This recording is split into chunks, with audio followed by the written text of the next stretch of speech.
समस्या का ऑब्जर्वेशन करना अपने आप में एक एंटरप्राइज को खड़ा करने के बराबर होता है। अपने किसानों को फल और सब्जी को रोड पर फेंकते हुए टीवी में देखा हो, बट वह हमने अपने आंखों से देखा है। मैंने वहां पे प्रॉब्लम को ऑब्जर्व करना शुरू किया। मैंने परिकल्पना की एक कोल्ड स्टोरेज की, एक ऐसा कोल्ड स्टोरेज जिसका कि छत घूमता हो। अब फिर इस प्रोडक्ट को मुझे एक विशाल मंच देना था। शार्क टैंक इंडिया के प्लेटफॉर्म पे गया। वहां पे चार शार्क से मुझे डायरेक्टली रिजेक्ट कर दिया और जो एक शार्क सुनील ग्रोवर जी थे, उन्होंने मुझे के लिए बोलती कि भैया ऐसा क्या नया कर दिए। मेरे को तो लगता ही नहीं कि तुम कुछ नया किए हो, इतना जो तुम उछल रहे हो। तो यह बात कहीं ना कहीं बहुत टक से लगा। सौभाग्य ना सब दिन सोता है, देखें आगे क्या होता है।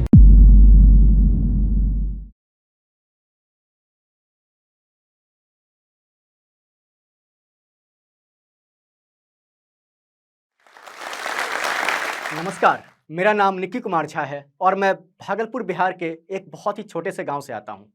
हाँ, वही बिहार जिसको आप जानते ही हैं यूपीएससी के लिए, जिसको आप जानते ही हैं पत्रकारिता के लिए, जिसको आप सिर्फ और सिर्फ सरकारी नौकरी के लिए जानते हैं।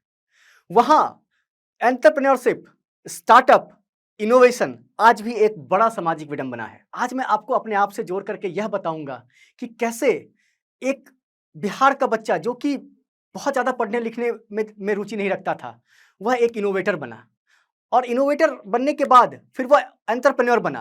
एंटरप्रेन्योर बनने के बाद वह अपने प्रोडक्ट को शार्क टैंक इंडिया जैसे बड़े मंच पर ले गया, लेकिन वहाँ भी रिजेक्शन पाया। लेकिन चूंकि लोगों के समस्याओं को सॉल्व करने में मेरी रुचि थी, तो मैंने अपने प्रोडक्ट को इस मुकाम पे ले गया कि आज गवर्नमेंट ऑफ इंडिया का सपोर्ट मुझे मिला और आज मैं ओवर ऑर्डर्ड चल रहा हूं अपने प्रोडक्ट को लेकर के। चलिए शुरू से शुरू करते हैं। मेरा जन्म भागलपुर बिहार में ही हुआ। मेरी प्रारंभिक शिक्षा क्लास 6 तक सेंट पॉल स्कूल में हुई। उसके बाद फिर मैं सरस्वती विद्या मंदिर में गया। तो कक्षा 6 तक मैं बहुत ज़्यादा पढ़ने में कुछ भी ऐसा नहीं था। मैं भी किसी तरह पास होता था और किसी तरह पास होकर के क्लास प्रमोट होता था। लेकिन कक्षा 6 में जब मैं गया तो एक वाकया घटी। मेरे पिताजी चूंकि एक शिक्षक हैं और वो फिजिक्स के शिक्षक हैं, तो उन्होंने एक फायर अलार्म बनाया। वह एक टर्निंग पॉइंट था मेरे लिए। वह एक ऐसा पॉइंट था जिसने मुझे बदला। तो आखिरकार क्या हुआ उस दिन ऐसा? तो मेरे पापा ने वो फायर अलार्म बनाया और मैं उस चीज को बहुत ही कीनली देख रहा था, बहुत ही कीनली ऑब्जर्व कर रहा था। तो मैं आउट ऑफ क्यूरियोसिटी जाकर के पापा से पूछता हूं कि पापा ये आपने किया कैसे? तो पापा ने बहुत ही ऐसे रिप्लाई किया कि तुम तो पढ़ते लिखते ही नहीं हो, तो तुम इसको कैसे बना पाओगे? तो फिर मैंने फिर पापा से क्वेश्चन किया कि क्या इसके लिए पढ़ना बहुत जरूरी है? उन्होंने बोला कि सिर्फ पढ़ना ही नहीं, इसके लिए तुम्हें और भी चीज़ों की ज़रूरत है, जैसे कि स्किल्स का।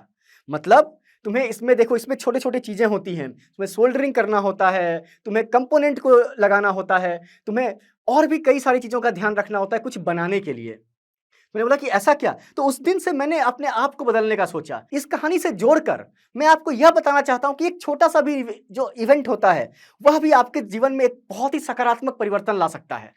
एक छोटा-सा इवेंट आपको कंप्लीटली बदल सकता है और वही मेरे साथ हुआ। यह एक बहुत बड़ा इवेंट नहीं था, यह एक बहुत ही छोटा-सा इवेंट था, लेकिन इसने मेरे को बदला।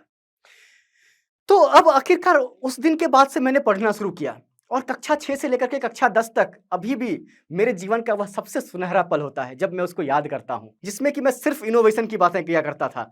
सिर्फ और सिर्फ रोज हर दिन पापा से एक नए प्रोजेक्ट को डिस्कस करता था। हर दिन मैं ये सोचता था कि क्या मैं बना दूं, लेकिन क्या मैं बना दूं ये मेरे आसपास आता कैसे था, कि आखिरकार कुछ बनाने का जज्बा आता कैसे था? मैंने अपने पापा से पूछा, पापा आपने फायर अलार्म आखिरकार बनाया ही क्यों? ऐसा क्या जरूरत पड़ गया आपको फायर अलार्म बनाने का? और ध्यान रहे, यह एक कक्षा 6 का बच्चा पूछ रहा है। पापा ने बताया कि मेरे को एक समस्या दिखा कि लोगों के घर में, चूंकि अभी देखो मई का महीना चल रहा है, ड्राई सीजन होता है और किसी के घर में कहीं भी आग लगती है तो एक बहुत ही छोटे से जगह से लगती है और वो आग फिर बड़ी हो जाती है और लोग अपना घर द्वार सब जल जाता है। तो यह इस समस्या को देखते हुए मैंने एक छोटा सा प्रयास किया इसको ये करने का, सॉल्व करने का। ये मेरे पापा ने बताया। तो उस दिन मेरे को लगा कि क्या ऐसी कितनी समस्याएं हैं और हर एक समस्या एक एंटरप्राइज है। बाद में यह बात मुझे रियलाइज हुआ कि समस्या का ऑब्जर्वेशन करना अपने आप में एक एंटरप्राइज को खड़ा करने के बराबर होता है।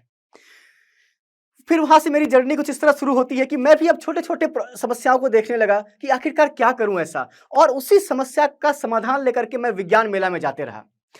मैं बहुत अपने आप को बहुत लकी मानता हूं कि मैं कक्षा 6 से लेकर के कक्षा 10 तक सरस्वती विद्या मंदिर में पढ़ाई की। सरस्वती विद्या मंदिर, वहां पे एक बहुत ही अच्छा कल्चर है विज्ञान मेले का। वह विज्ञान मेला जो आपको छोटे छोटे साइंस प्रोजेक्ट बनाने के लिए प्रेरित करता है और छोटे छोटे समस्याओं को सॉल्व करने के लिए प्रेरित करता है। तो मैं आज जो भी हूं, मैं इसमें एक बहुत बड़ा श्रेय विज्ञान मेला को देता हूं। उसके बाद खैर कक्षा 6 से कक्षा 10 तक मैंने प्रांतीय लेवल पे, क्षेत्रीय लेवल पे, राष्ट्रीय लेवल पे अपने साइंस प्रोजेक्ट्स को एग्जीबिट किया। खैर अब वक्त था क्लास 10 के बोर्ड का, वही कक्षा 10 का बोर्ड जिसमें लोग यह सोचते हैं कि इसका तो फ्यूचर का फैसला यही होना है। इस क्या करेगा यह लड़का या क्या करेगी यह लड़की, यह तो कक्षा 10 ही बताएगा। लेकिन ऐसा बात भी नहीं है। कक्षा 10 में मेरे पर भी प्रेशर हुआ कि मैं भी 90% मार्क्स लाऊं।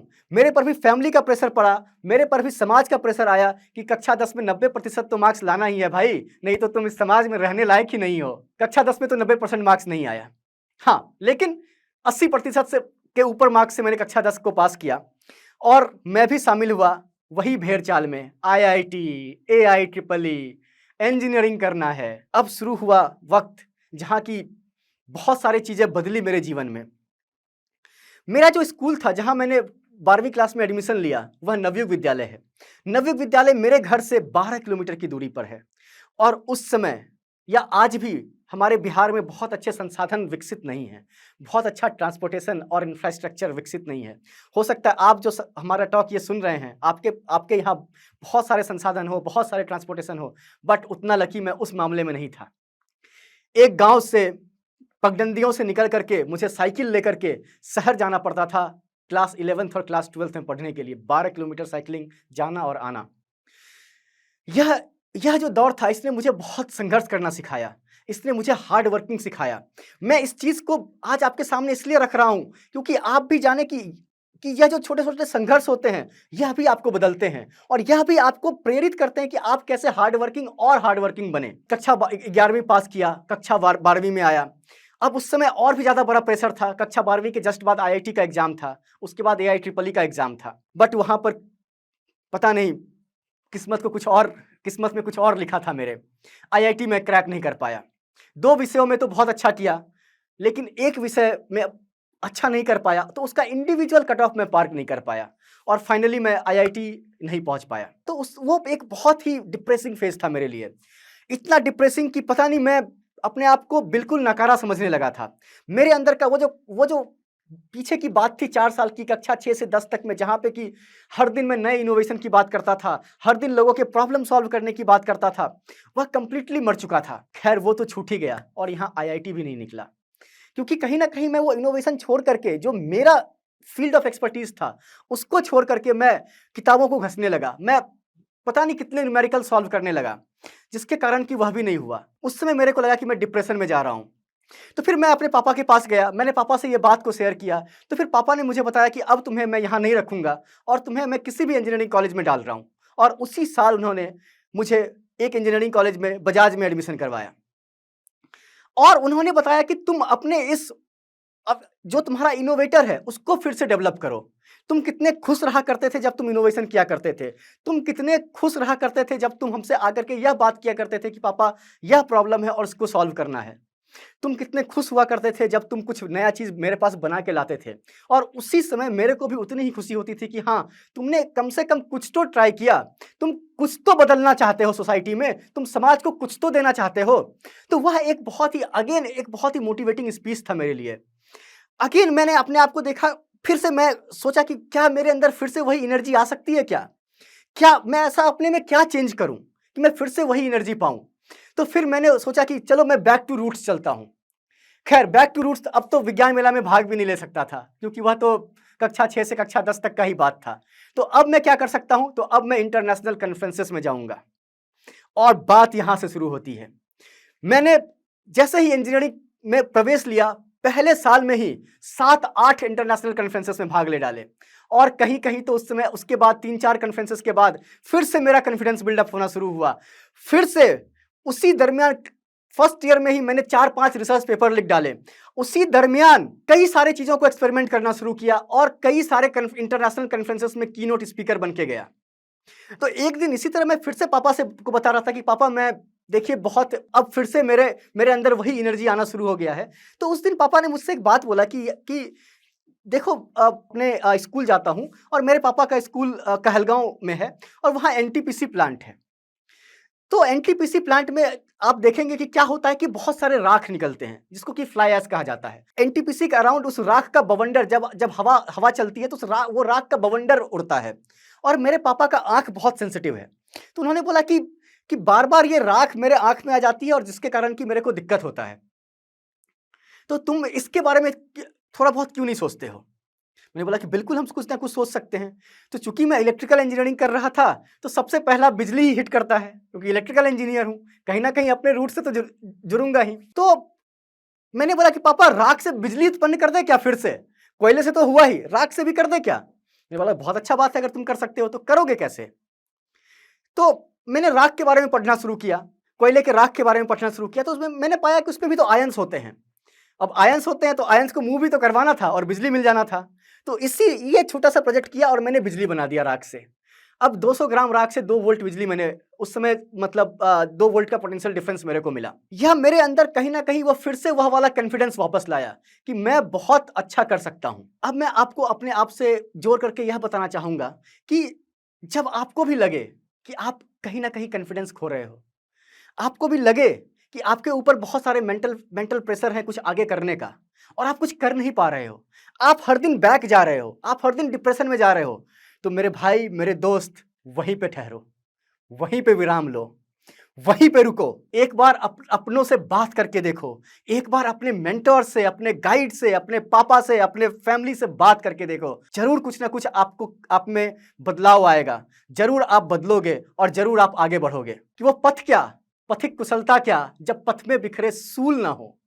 वो पथ क्या, पथिक कुशलता क्या, जब पथ में बिखरे सूल ना हो। वो नाविक धैर्य कुशलता क्या, जब धाराएं प्रतिकूल ना हो। इसका बस इतना सा मतलब है कि अगर आप कोई अच्छे काम करने के लिए आगे बढ़ेंगे तो आपके राह में बहुत सारे कांटे होंगे और आपको हमेशा अपना जो नाव है वो धारा के विपरीत अगर आप चलाना सीख गए तो आप अपनी मंजिल को पा सकते हैं। खैर, अब आगे बढ़ते हैं और हम आपको यह बताएंगे कि मेरी यह जर्नी शार्क टैंक तक कैसे पहुंची। मैंने अपने इंजीनियरिंग में अभी तक समाज को सिर्फ और सिर्फ एक दृष्टि से देखा था। फिर इंजीनियरिंग में मेरी मुलाकात doctor APJ Abdul Kalam sir से हुई। उन्होंने मुझे प्रेरित किया कि मैं कैसे समाज को कई और लेंसेस से देखूं, कई और दृष्टि से देखूं, कई और दृष्टिकोण से देखूं। तो मैं अपने आगे की पढ़ाई के लिए एक ऐसा यूनिवर्सिटी ढूंढने लगा जहां की मुझे यह पता चले कि समाज में अगर बहुत बड़ा सुधार करना है तो सिर्फ टेक्नोलॉजिकल इंप्रूवमेंट काफी नहीं है। तो फिर मुझे एक यूनिवर्सिटी पूरे भारत में मिली जिसका नाम नालंदा यूनिवर्सिटी है। हाँ जी हाँ, वही सबसे पुराना, विश्व का सबसे पुराना आपका ऐतिहासिक धरोहर नालंदा विश्वविद्यालय। नालंदा यूनिवर्सिटी एक बहुत ही गजब का मेरे अंदर परिवर्तन लाया। उसने मुझे कई सारे लेंसेस दिए। अब मैं कोई भी चीज देखता हूं तो बार बार देखता हूं। इसका यह मतलब है कि अगर मैं किसी चीज को देखता हूं तो कई लेंस लगा के देखता हूं। आप आज एक ब्लू लेंस लगाते हैं, मैं बहुत ही सिंपल सा आपको उदाहरण से समझाता हूं। आप कंप्यूटर के सामने ब्लू लेंस लगाते हैं, क्यों? क्योंकि आपको ब्लू लाइट फिल्टर करना होता है।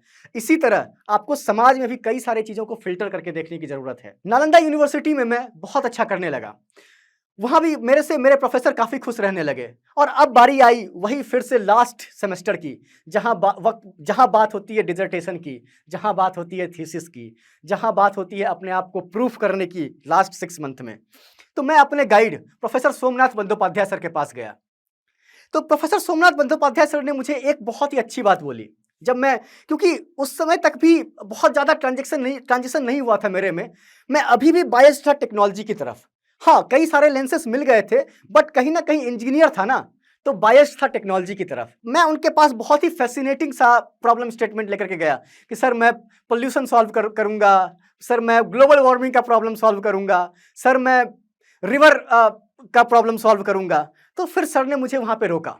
उन्होंने बताया मुझे कि Nikki look, nobody is expecting you to solve a world problem, but everyone is expecting you to solve a community problem. उन्होंने इसको, मैं थोड़ा आप लोगों से जुड़ने के लिए इसको मैं ट्रांसलेट करके भी बता देता हूं। तुमसे किसी का ये एक्सपेक्टेशन नहीं है कि तुम बहुत बड़ा चीज सॉल्व कर दो, कि ग्लोबल वार्मिंग सॉल्व कर दो, पोल्यूशन सॉल्व कर दो।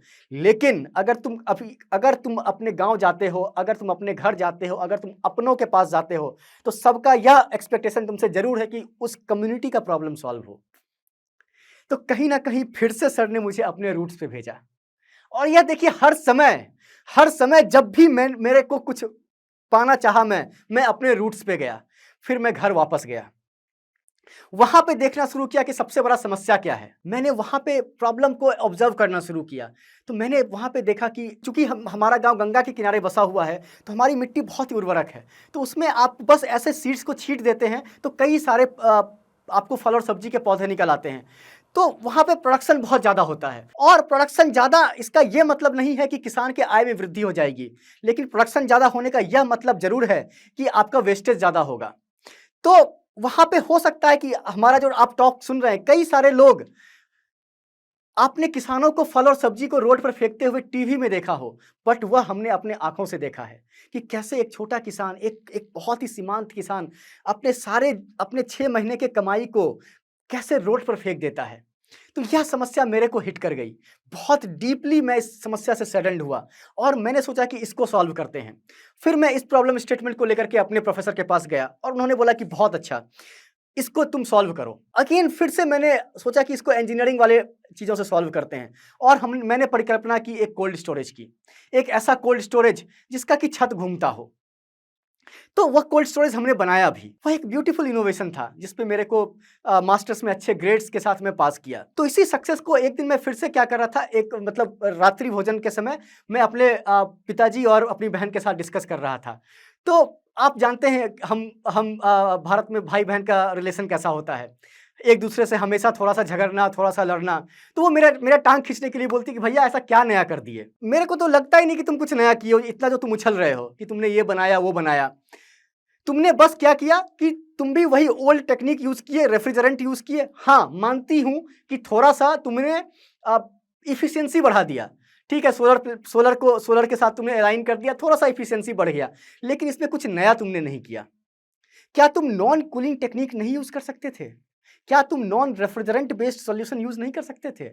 तो यह बात कहीं ना कहीं फिर से मेरे दिमाग पे हिट, बहुत टक से लगा कि अरे हाँ, मैंने ऐसा सोचा क्यों नहीं। और मैंने उस दिन से एक फॉर्मल रिसर्च शुरू किया जिसमें कि मैंने नॉन कूलिंग टेक्निक के बारे में जानना शुरू किया। जब मैंने यह डिटेल में रिसर्च किया तो मुझे पता चला कि फल और सब्जी एक गैस इमिट करता है जिसका नाम इथिलीन गैस है। वह C2H4 गैस इमिट करता है। जो C2H4 गैस है वह किसी फल से निकलता है, जैसे कि अगर हम बात करें आम से, तो आम से ही निकलता है और फिर आम पे ही एक्ट करता है। पहले वह उसको पकाता है और फिर सड़ा देता है। दूसरा जो कारक है फल और सब्जी को खराब होने का, वह है पैथोजन। हर एक फल और सब्जी में क्या होता है कि वह हाई मीडिया होता है, तो उसमें बहुत सारे पैथोजन्स के ग्रोथ हो जाते हैं, और पैथोजन का जो ग्रोथ है वह जो है फल और सब्जी के पकने और सड़ने के प्रोसेस को एक्सेलरेट कर देता है। और तीसरा और बहुत ही इंपॉर्टेंट कारक है वेट लॉस। हमारा जो भारत है वह कहीं ना कहीं गर्मियों वाला क्षेत्र है। अगर मेजर भारत का जो पार्ट है, तो वहाँ पे फल और सब्जी से नमी निकल जाती है और वेट लॉस होता है फल और सब्जी का। इन्हीं सारे प्रॉब्लम्स को मैंने डिटेल से स्टडी किया, और क्योंकि हर एक प्रॉब्लम मेरे दिमाग में कहीं ना कहीं था कि हर एक प्रॉब्लम एक एंटरप्राइज होता है, तो इसी प्रॉब्लम से मैंने अपना एंटरप्राइज शुरू किया, और उस एंटरप्राइज का नाम है सप्तकृषि, और इसमें हमने प्रोडक्ट बनाई जिसका नाम सब्जी कोठी है। हाँ, सब्जी कोठी, वही सब्जी कोठी जो बिना किसी रेफ्रिजरेंट के, बिना किसी केमिकल के, बिना किसी प्रिजर्वेटिव के फल और सब्जी को 3 से 30 दिन तक सुरक्षित, ताजा और फ्रेश रखता है। साथ ही साथ सब्जी कोठी को चलने के लिए सिर्फ और सिर्फ 20 वाट बिजली और कुछ लीटर पानी की आवश्यकता होती है। और तो और सब्जी कोठी को आप कश्मीर से लेकर के कन्याकुमारी तक, अटक से लेकर के कटक तक, कहीं भी किसी भी लोकेशन पे, किसी भी ट्रेन पे डिप्लॉय कर सकते हैं। प्रोडक्ट तो बन गया, अब इसको जरूरत पड़ी वैलिडेट करवाने की। तो वैलिडेशन के लिए मैंने अगेन स्कॉस्ट जम्मू के इंक्यूबेशन सेंटर में गया, वहां पे अपने आप स्टार्टअप को इंक्यूबेट करवाया, और वहां से मैंने वैलिडेशन लिया। और वैलिडेशन के बाद जब वैलिडेशन प्रोडक्ट की हो गई, तो अब यह प्रोडक्ट रेडी टू मार्केट हो गया। अब फिर इस प्रोडक्ट को मुझे एक विशाल मंच देना था, तो इसके लिए मैं शार्क टैंक इंडिया के प्लेटफॉर्म पे गया। वह एक बहुत बड़ा मंच साबित हुआ मेरे लिए, जहां कि मैंने अपने आइडिया को रखा। खैर, वहां पर भी मैं रिजेक्ट हुआ।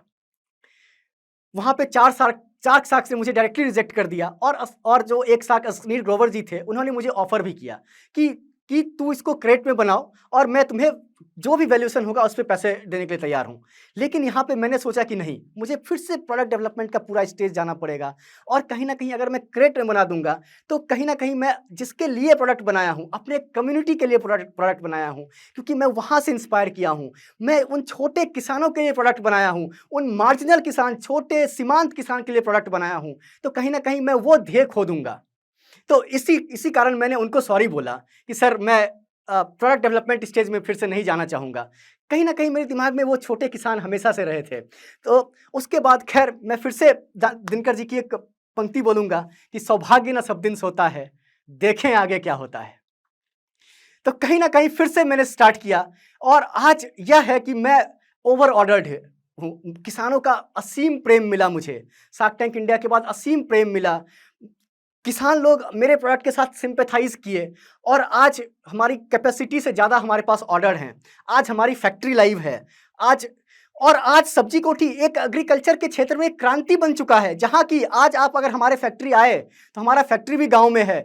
गांव के लोग, गांव के किसान सब्जी कोठी को बनाते हैं। तो यह वह प्रोडक्ट है जो किसानों के द्वारा बनाया गया, किसानों के लिए बनाया गया और एग्रीकल्चर के क्षेत्र में क्रांति लाने वाला प्रोडक्ट बन गया।